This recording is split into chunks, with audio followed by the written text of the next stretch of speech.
Okay, so our topic is about that the United States should ban the private possession of handguns. And I'm going to start off with my first topic, which is banning handguns will eliminate violence, death, and abuse, making society safer.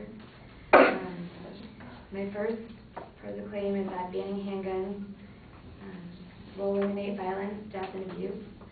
And the most gun crimes are committed by city gangs and drug dealers, and these groups commit the majority of the gun crimes, which usually peak as turf wars.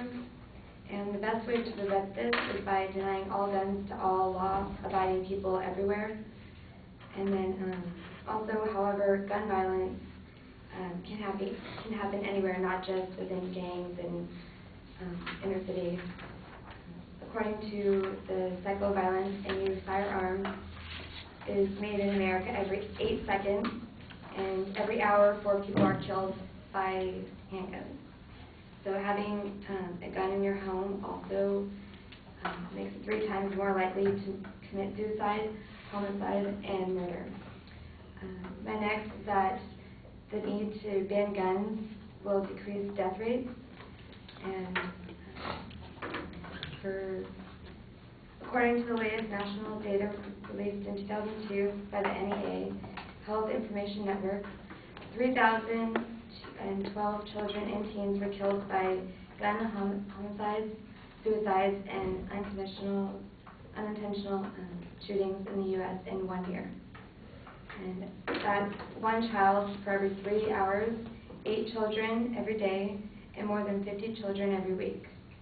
And for adults, they said that it was around 80 Americans that die a year for the gun violence.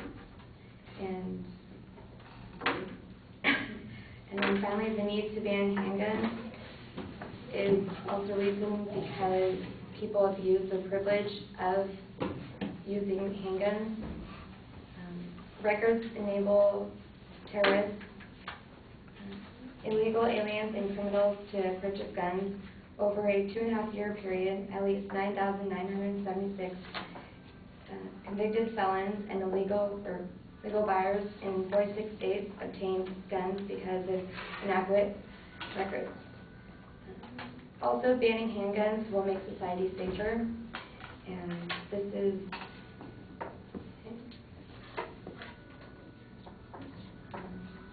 self-defense. For self-defense, guns are used over 2 million times a year.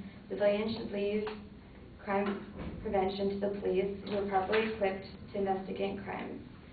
And gun owners engaging in self-defense are taking the law into their own hands, and this is wrong. Only police have the right to take the law in their own hands and should keep out of the hands of civilians.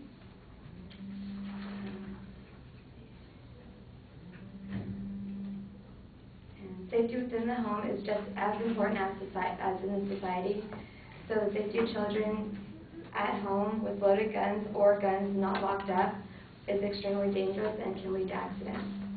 My next claim is banning handguns is going to be hard to do with society's attitude towards gun control. This is because they can purchase guns in the black market, and an example of that is that the American Medical Association reports that between 36% and 50% of male 11th graders believe that they could easily get a gun if they wanted one, and 60% of high schoolers and 31% of middle school boys said that they can get a gun if they want to, so it's really easy for them to get a gun anywhere. And also, importing guns is as easy as that too. You don't need a license. You can just buy it from a gun show, and you don't need to show any ID. Because of these 2 problems, the law should be more liberal and more strict, so that companies don't just do minor changes towards the guns so that they can bypass the law. And attitudes towards the law, gun owners are respectful of authority Good citizens should completely rely on the authorities. A failure to do so is a constant sign of improper and overly independent attitudes. Failure to completely and absolutely trust and depend on the authorities is excessive democracy.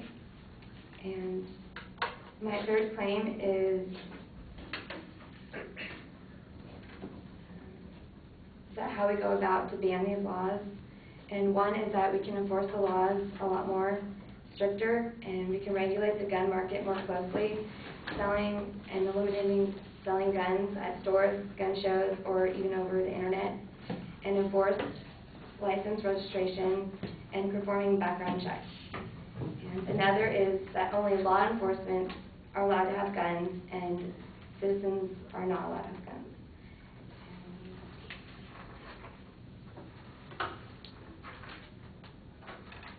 And then our plan of action can relate to previous experiences and examples from the VPC. That